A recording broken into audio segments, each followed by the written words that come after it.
Las posiciones principales, bueno, los principales puntos que nosotros pedimos a casi todas las compañías es que haya skin game, es decir, que la directiva o fundador tenga una participación relevante en la empresa. Eso para nosotros es muy importante. Que existan barreras de entrada para la competencia, que le permita a la compañía operar con una mayor calidad, con mejores márgenes, etcétera. Que sean activos únicos, posiciones de monopolio, oligopolio, de liderazgo. En la mayoría de las compañías que tenemos esto se da. Negocios de calidad, que los flujos de caja sean los más regulares, mayor porcentaje de ingresos recurrentes, es algo que a nosotros nos entusiasma. Que tengan poca deuda. Habéis visto que en agregado la deuda neta sobre EBITDA de nuestra cartera es ridícula, prácticamente tiene caja neta. Y que sobre todo, y esta es la más importante de todas las que hay en la diapositiva, que el modelo de negocio sea fácil de entender. Si el modelo de negocio no es fácil de entender, si no lo entendemos a la perfección para dar respuesta a un checklist con un montón de preguntas que nosotros tenemos, no invertimos. Es fundamental eso. Y que tengamos visibilidad de cómo creemos que va a ser su posición dentro de 10 años. Si el modelo no es lo suficientemente sencillo de entender para nosotros como para poder responder a estas preguntas, no invertimos. Es una regla que aplicamos sin excepción. Por eso decidimos dejar de invertir en mineras y similar, porque era una pregunta muy difícil de responder. Ejemplos de principales posiciones. Tenemos Jungfrauen, que es un monopolio turístico en Suiza, uno de los principales puntos turísticos que hay, que es Jungfrau Hochs. Es un activo único que solo lo explota Jungfrauen, que no es replicable, nadie le puede hacer competencia, solo se puede acceder al pico por medio de ferrocarril y cotiza una valoración más que razonable, sustancialmente más barata que el mercado agregado en una divisa que nos parece muy interesante, como es el franco suizo, que nos protege de momentos de caídas.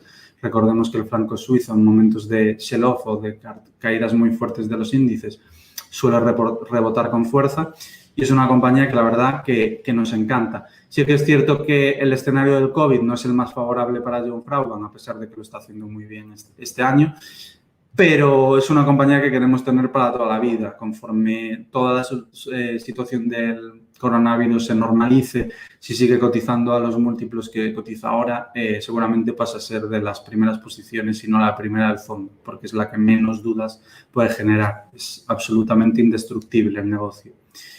Alphabet, de las FAN, es la que más nos gusta. Nos parece que cotiza muy barata, bastante más barata que lo que cotiza el índice, teniendo una posición que es de monopolio, siendo el líder en el segmento de publicidad digital y una compañía con una opcionalidad gigantesca en un montón de divisiones como puede ser Waymo, como puede ser, YouTube, que está creciendo prácticamente al 80%.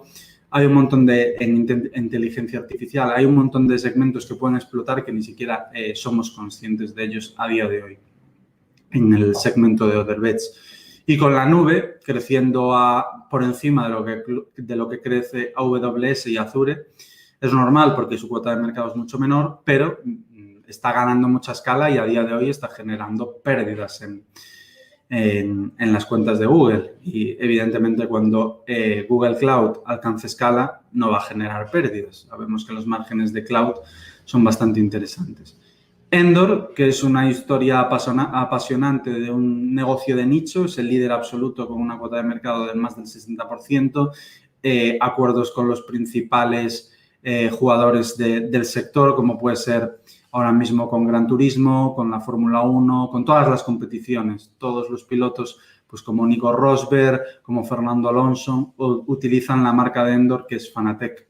Está a un precio más que razonable, un precio muy interesante, con unos vientos de cola gigantescos y con muchísimos catalizadores, como puede ser un próximo uplisting que ya está confirmado, que las cuentas han pasado de estar en alemán a estar en inglés, que va a empezar a ver cash flow con todo lo que genera y, en definitiva, que van a tener un mayor contacto con analistas y fondos. Ya nos lo ha notificado el propio fundador de Endor. Para que os hagáis una idea, Endor cotiza ahora mismo a 185. El fundador de Endor, que se llama Thomas, a 150 euros hace 3-4 meses, pidió un crédito de, no sé si eran 20 o 30 millones, para invertirlo íntegramente en Endor por todos los vientos de cola que ve de cara al futuro, para que os hagáis una idea de la convicción que tiene. Nosotros nos reunimos cada 2 o 3 meses con él y la verdad que como CEO de la compañía es una persona de primer nivel, conoce el sector pero como ningún otro. Ryman Healthcare es una historia que tenéis en nuestro podcast Hablemos de Inversiones, es un negocio único en el mundo, solo en Nueva Zelanda y ahora en Australia existe este modelo de negocio. Básicamente es un negocio de residencia de ancianos donde las residencias las financian los ancianos. Ellos no ponen prácticamente un euro para la construcción de nuevas urbanizaciones de lujo. Y los principales beneficiados, os recomiendo escuchar la tesis para entender el porqué, son los propios clientes, los propios ancianos. O sea que es un negocio de una calidad extraordinaria que lleva 3-4 años preparándose para lo que ellos denominan, en sus propias palabras, como el gran evento, que es que la población está envejeciendo a un ritmo bastante elevado y cada vez va a haber una mayor demanda en las zonas que ellos operan, en todo el mundo también, pero en las zonas que ellos operan principalmente, de residencias de ancianos. Y ellos son los mejor posicionados, la marca de referencia, cultura corporativa de primer nivel. Sin ninguna duda es una historia de largo plazo que nos va a dar muchas alegrías.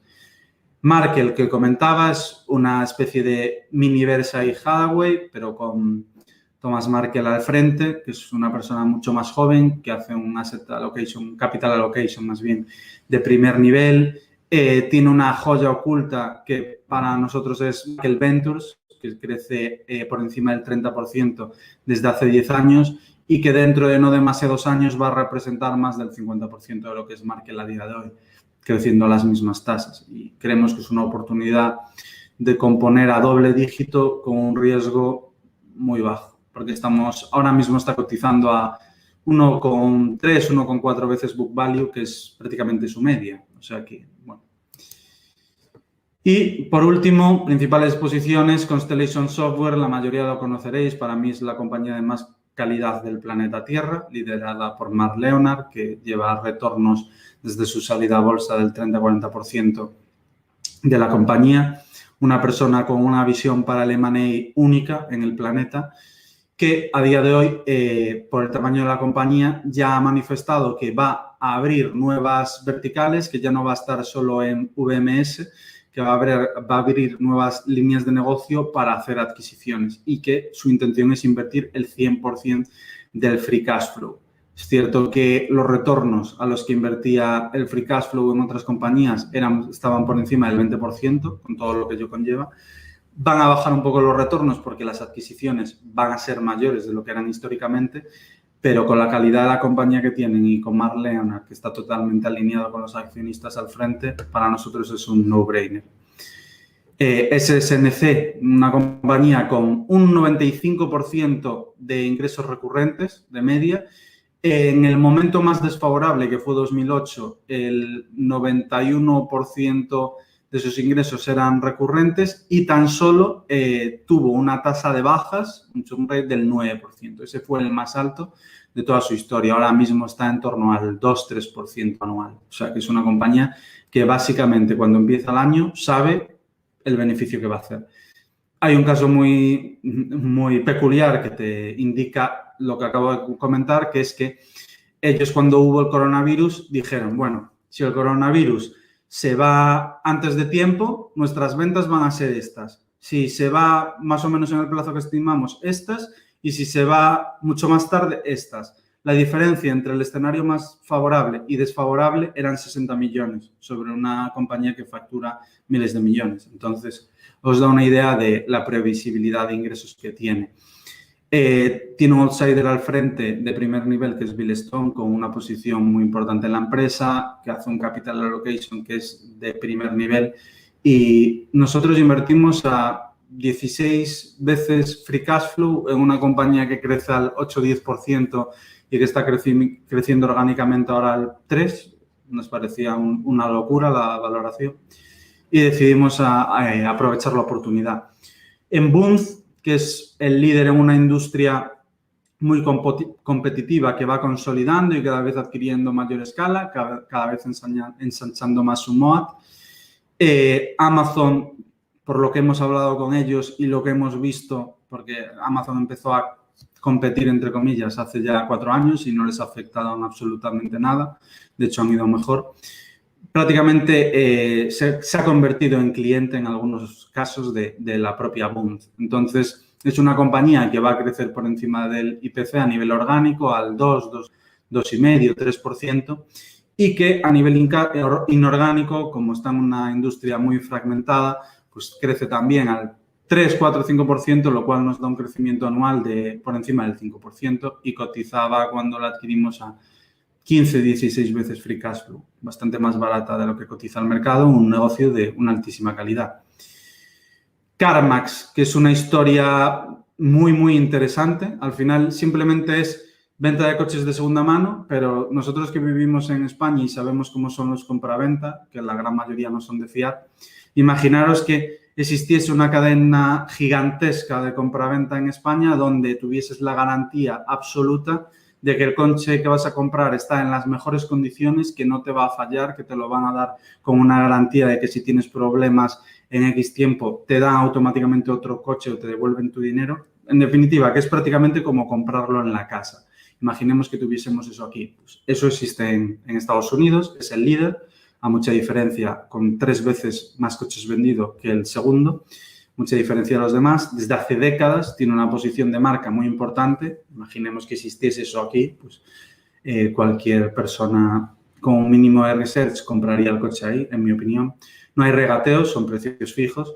Y lo más importante, que es lo que yo creo que crea una oportunidad súper interesante, es el modelo de canal online, el cual genera el modelo de venta físico no genera economías de escala. Da igual lo grande que seas, que los márgenes no se expanden. En cambio, el modelo online, que es el que introdujo un competidor, Carvana, genera unas economías de escala gigantescas. CarMax es el que está mejor posicionado, el que tiene la marca de referencia, que lleva décadas operando, el que tiene más datos de compradores, el que tiene mayores relaciones con los proveedores.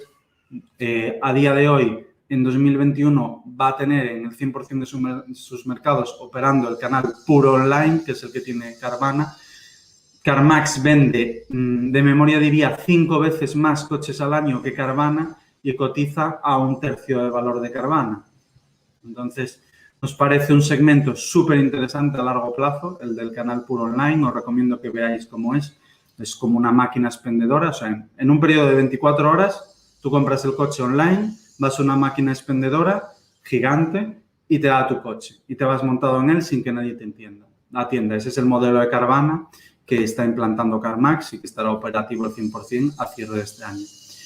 Y por último, Yuxes Scientifics, que es una compañía de nicho que opera en el segmento de la investigación.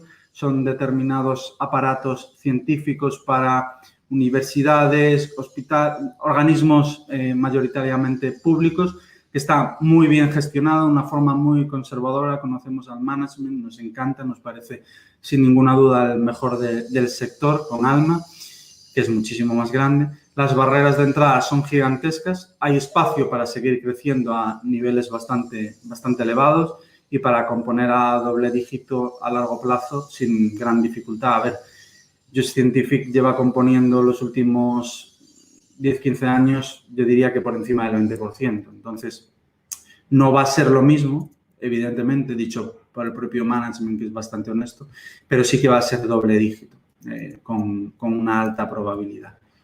En conclusión, al final, aunque es un fondo de renta variable, es un fondo de renta variable diferente, conservador, y eso ya se puede ver en la volatilidad del año. Está diseñado para un perfil de partícipe que busque tranquilidad, que busque estar invertido en renta variable, con lo que ello conlleva, con las rentabilidades interesantes y demás, pero con muchas menos curvas y con una protección de su patrimonio sustancialmente mayor gracias a la cobertura.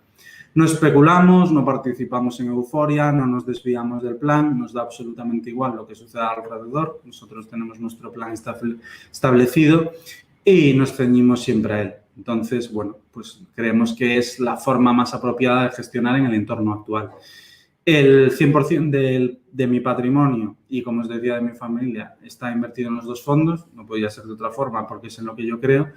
Y si necesitáis más información, pues tenéis nuestra página web, el Twitter de Icaria, que es Icaria Cap, mismo mi correo, y también podéis escucharnos en nuestro podcast Hablemos de Inversiones, que yo creo que está interesante para la gente que le gusta analizar empresas. Y hasta aquí la presentación. Espero que os haya gustado, que tengáis alguna pregunta que responder. Estupendo, Carlos. Pues muchas gracias por la presentación. La verdad es que ha sido muy interesante y ha despertado bastante interés entre los asistentes que nos han estado haciendo preguntas durante toda la ponencia. Si te parece, te traslado alguna de las preguntas que nos hacían. Por ejemplo, Albert nos decía, has comentado que tenéis buenas rentabilidades para los riesgos que habéis asumido. ¿Cómo medís estos riesgos?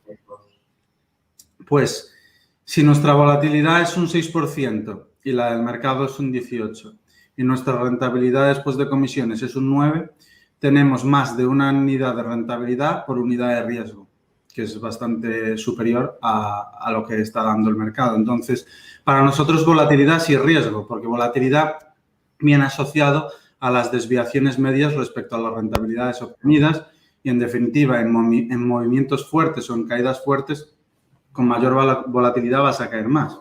Es prácticamente garantizado. Entonces, para un fondo que tiene una volatilidad del 6%, que es prácticamente un fondo de renta fija, un fondo defensivo, de los más conservadores, sería un fondo de riesgo 4 o incluso, sí, riesgo 4 sería, una rentabilidad del 9 después de comisiones en lo que llevamos de año, cuando el índice europeo está en 13-14, creemos que es una rentabilidad muy satisfactoria por unidad de riesgo. Estupendo. Luego también nos decía de Quant si tiene sentido asumir un alfa respecto al DAX, usado como cobertura, cuando la mayor parte de las inversiones están fuera del DAX. Nos añade, además, ¿el alfa no debería establecerse en base a renta variable global? A ver, es que nosotros el alfa que comentamos no es el alfa como benchmark, es el alfa para construir el perfil de riesgo. No sé si lo estáis viendo aquí. Os aparece la diapositiva, ¿verdad? Lo veis. Entonces, nuestra cobertura es contra el DAX. Nosotros, por medio de opciones, tenemos una cobertura contra el DAX que es algo parecido, no igual, a estar cortos del DAX. Entonces, si estás corto del DAX, para que esta curva se mantenga, tú tienes que medir tu alfa contra el DAX. De nada me sirve tener alfa contra el MSCI World si no lo tengo contra el DAX. Imaginaros, para que nos entendamos, si hubiera sido al revés, si nuestra cartera, en vez de, si estuviese invertida al 100%, llevaría un 20%, ¿no? Y el DAX lleva un 13%. Imaginemos que nuestra cartera, en vez de llevar un 20%, llevase un 13%, que es lo que lleva el DAX, y el DAX llevase un 20%. Es decir, llevase una rentabilidad un 7% superior a la nuestra. No capturaríamos un 50%. Nos quedaríamos muy atrás. Es decir, tener un alfa negativo, tener un alfa, tener una rentabilidad inferior al DAX, hará que no capturemos el 50%, que capturemos el 30%. Y tener un alfa superior al DAX hará que capturemos más rentabilidad respecto a nuestra cobertura contra el DAX. Por eso lo medimos contra el DAX, pero eso no significa que el DAX sea nuestro benchmark. A largo plazo, a plazo de 5 años, como lo medimos, nuestro benchmark será el MSCI ACWI, que es el que incluye emergentes. Pero para el perfil de riesgo, como estamos con la cobertura sobre el DAX, tenemos que medir el alfa contra el DAX. Es obligatorio. Genial. Luego también nos preguntaba José en el chat que cuáles son las comisiones del fondo y si es posible que estas comisiones disminuyan en un futuro. Además, añadía si tenéis pensado cerrar el fondo al alcanzar un determinado patrimonio. Sí, las comisiones son un 1,2% actualmente. Conforme el fondo vaya ganando escala, sí que las comisiones se irán reduciendo. Hay un plan para ello. Pero a día de hoy, pues llevamos comercializando el fondo 9 meses. O sea que aún tenemos lejos el pensar en eso, pero sí que entra dentro de nuestros planes. Tenemos un plan para la reducción de comisiones. En cuanto al cierre del fondo, también hay planes para ello, porque nuestro ideal, que no lo comentamos en la presentación, pero es así, es invertir un 50% en compañías grandes, como pues veíamos las compañías que hay en la cartera, pues como por ejemplo puede ser Alphabet o como por ejemplo puede ser Markel o Constellation Software, son compañías grandes. Y el otro 50% intentamos, y de hecho así es, que sean small caps. Entonces, como nos gustaría que esto fuese así siempre, y será así siempre, necesitamos que a partir de determinada escala, a partir de determinado patrimonio bajo gestión, cerrarlo para que no entre más capital. Yo entiendo que será en torno a los 100, 150 millones, que aún nos queda bastante lejos porque estamos más bien en los 7, aunque tenemos comprometido para llegar a 8 en el corto plazo, pero ese es nuestro objetivo, horizonte, y sí que lo cerraríamos para que fuese más cómodo de gestionar y tuviésemos más libertad. Estupendo, pues mucha suerte y ojalá que lleguéis. Seguimos con las últimas preguntas que nos quedan. Byway55 nos decía, con las coberturas activadas, ¿en base a qué criterio las retiráis? Por ejemplo, en una crisis como la del 2008, ¿en qué momento se hubiera producido esa desactivación de las coberturas? Es muy buena pregunta. Nosotros el análisis que hacemos no es, aunque nos encanta la macroeconomía, no es macroeconómico, es 100% empresarial, es el único criterio que entra. Entonces, en todas las compañías que nosotros analizamos, las que están en cartera y también las que no están en cartera, que son muchas, nosotros tenemos nuestro precio objetivo y nuestro margen de seguridad diariamente monitorizado.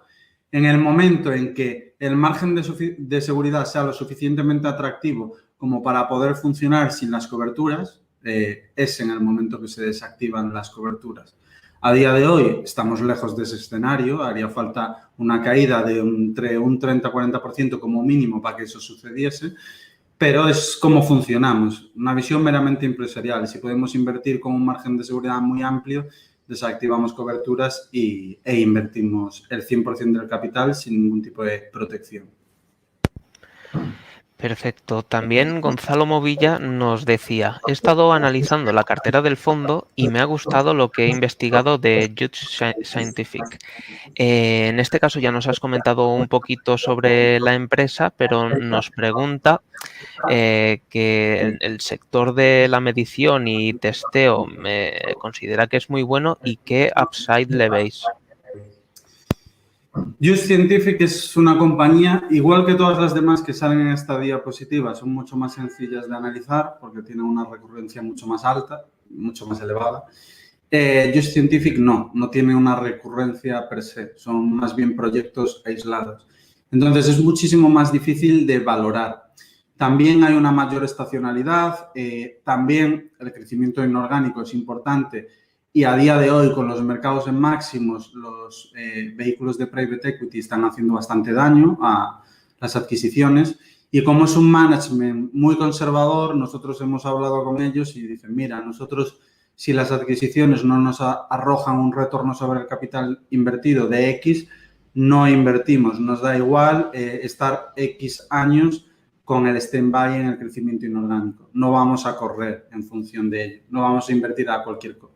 O sea, ya me entendéis. Entonces, es mucho más difícil de valorar, pero a los precios a los que está hoy, consideramos que está un precio para la calidad que tiene el negocio, que en mi opinión es altísima, más que razonable.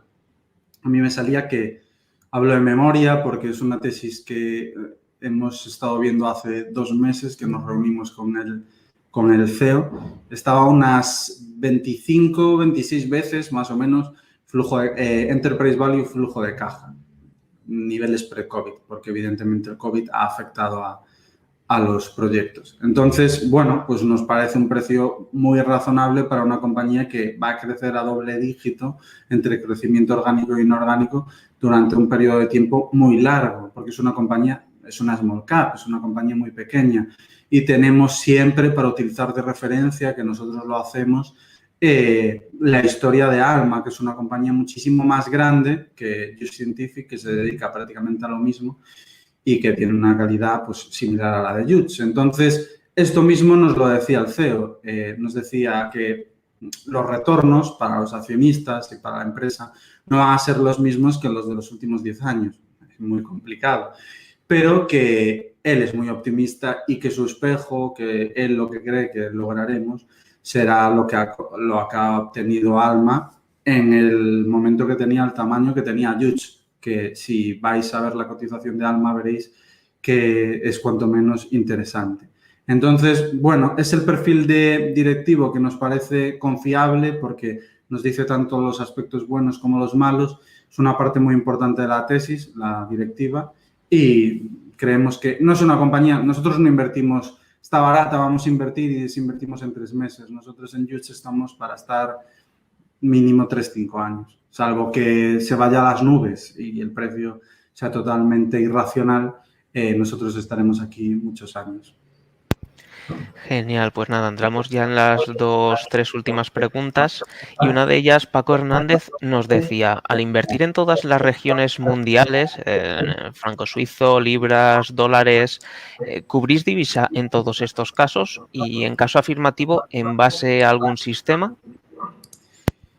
Es una pregunta interesante y recurrente que suelen hacer y que creo que es un planteamiento equivocado que he explicado algunas veces. Para nosotros, por ejemplo, una compañía como Alphabet, que pues, creo que el 40-50% de sus ventas son Estados Unidos, ahora mismo de memoria no lo sé, pero no creo que supere la mitad, y el resto son otras geografías que no es Estados Unidos. Entonces, lo importante es no ver a las acciones como acciones, verlas como empresas, y el valor de una empresa no es más que los flujos de caja que genera descontados a valor presente. Entonces, teniendo en cuenta que una empresa tiene el valor de los flujos de caja futuros descontados a valor presente, los flujos de caja tienen diferentes divisas porque se generan a nivel mundial. Y esto conlleva que tú si inviertes en Google, tu riesgo, aunque esté denominada, aunque cotice en dólares, no sea dólar. Tu riesgo es todas las divisas de donde proceden los ingresos en el correspondiente porcentaje. Esto extrapólalo a cualquier compañía, o sea, a Ryman, que tiene más del 10% de su negocio en Australia, a Amazon, que tiene, pues, a nivel internacional más del 50% de su negocio. Entonces, no existe esto de reducir el riesgo de divisa a nivel renta variable. No existe, salvo que sean small caps, que solo tengan negocio local. Tú si inviertes en una small caps que su negocio es 100% Reino Unido, pues sí, puedes cubrir la divisa en Reino Unido, puedes cubrir la libra y está correcto. Pero si es una multinacional, es del todo incorrecto. Entonces, nosotros como todas las divisas que invertimos son divisas sólidas, con las que nos sentimos cómodos, hablamos de franco suizo, hablamos del yen, hablamos del dólar, el dólar canadiense, o sea, son divisas de primer nivel. No considero que el euro sea una divisa mejor que las que estoy comentando. Nos sentimos a gusto con la exposición a estas divisas. Es más, creemos que es beneficioso. No creo que sea mejor tener 100% exposición a euro que tener la exposición a las divisas que tenemos nosotros. Nos sentimos mucho más cómodos con una exposición a divisas diversificada. Y ese es el motivo por el que no cubrimos divisa. Nosotros solo cubrimos divisa en el caso de la renta fija, porque es un flujo unidireccional. Hay un cupón que se paga en una divisa y tú lo cobras en una divisa. Entonces, puedes cubrirla de forma eficiente. Tiene todo el sentido para reducir la volatilidad. Pero en una empresa, que es algo vivo, algo dinámico, creemos que no tiene ningún sentido, pero ninguno. Perfecto. Luego también Enrique nos preguntaba si pueden disponer de la presentación y en caso afirmativo, ¿cómo podrían recibirla? Pues podemos colgarla en nuestra web o facilitarla a Rankia. Nosotros no tenemos problema con facilitar la presentación. Estupendo. Enrique, por ejemplo, que nos puede escribir a info@rankia.com y si la solicita, nosotros ya contactamos contigo, Carlos, y nos la puedes enviar. Y nada, la última pregunta ya que nos hacía Josep Fernández es que cómo se puede invertir en el fondo y cuál es la cantidad mínima para entrar. Pues en el fondo se puede invertir a través de MyInvestor, de Mbank, de Renta 4, de Mafre y de alguno más, pero la verdad es que no me lo sé todos, de Banca March, de Inversis, el Corte Inglés. El capital mínimo creo que no hay. Nosotros no queríamos poner el capital mínimo porque creemos que es justo que la gente joven o que dispone de un patrimonio más humilde pueda invertir. No ganamos nada poniendo un capital inicial elevado. Entonces, creo que son, no sé, 10 euros o incluso 5. No soy consciente, pero sé que el mínimo es muy bajo.